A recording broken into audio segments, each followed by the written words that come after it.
रसूल अल्लाह सल्लल्लाहु अलैहि वसल्लम ने फरमाया, मेरी उम्मत में से 10 आदमी ऐसे हैं कि क़यामत के दिन अल्लाह ताला उनसे नाराज होगा और अल्लाह ताला उनके लिए जहन्नुम का फैसला फरमाएगा और उनके चेहरों की हड्डियों पर गोश्त नाम की कोई चीज ना होगी।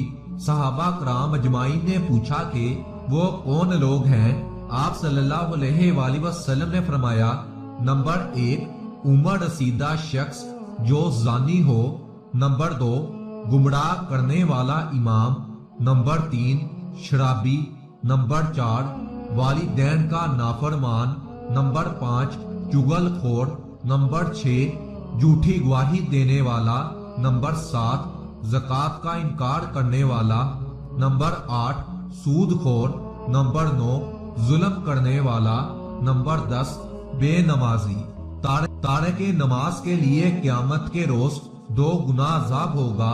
उसके हाथों को उसकी गर्दन पर बांध दिया जाएगा और फरिश्ते उसके चेहरे, उसकी पुश्त और पहलू में मारेंगे।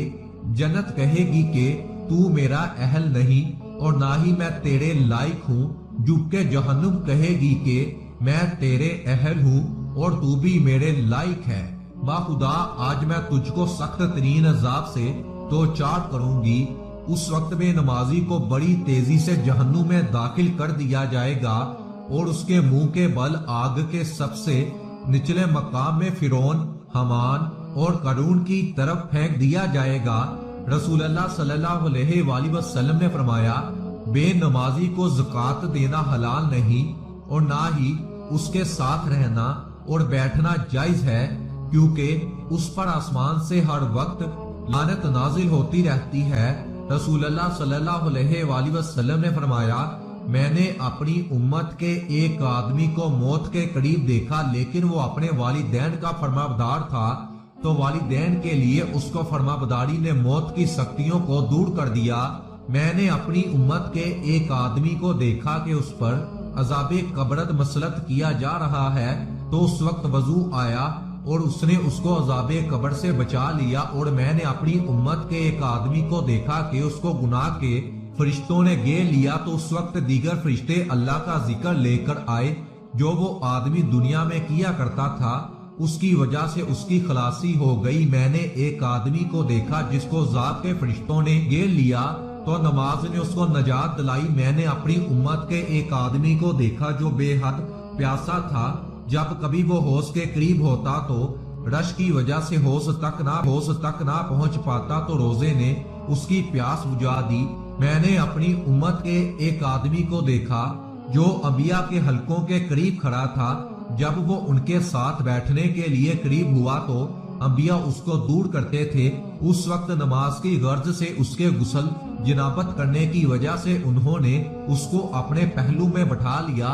मैंने अपनी उम्मत के एक आदमी को देखा जिसके सामने दाएं बाएं ऊपर और नीचे अंधेरे थे। उसके हज और उम्रे ने उसको उन अंधेरों से बाहर निकाल दिया। मैंने अपनी उम्मत के एक शख्स को देखा जो ईमान वालों से बात करना चाहता था, लेकिन वो उसके साथ बात ना करते, तो उस वक्त सुलह रहमी आई और कहा कि ए मोमिनों की जमात, ये सुलह रहमी है, तुम इससे बात करो। इस पर मोमिनीन ने उससे मुसाफा किया और उसको सलाम किया। मैंने अपनी उम्मत के एक शख्स को देखा, उसकी गर्मी और उसके शोलों को अपने हाथ से दूर कर रहा था, तो उस वक्त सदका आया और वो उसके चेहरे के आगे डाल बन गया, उसके सर पर साया और आग से पर्दा बन गया।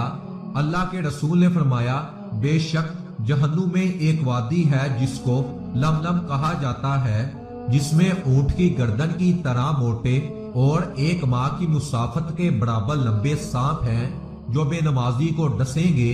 ये सांप अपने डंग को बेनमाजी के जिस्म में 70 साल तक दाखिल करेंगे और फिर उसके गोश्त और हड्डियों में अपने जहर को फैला देंगे।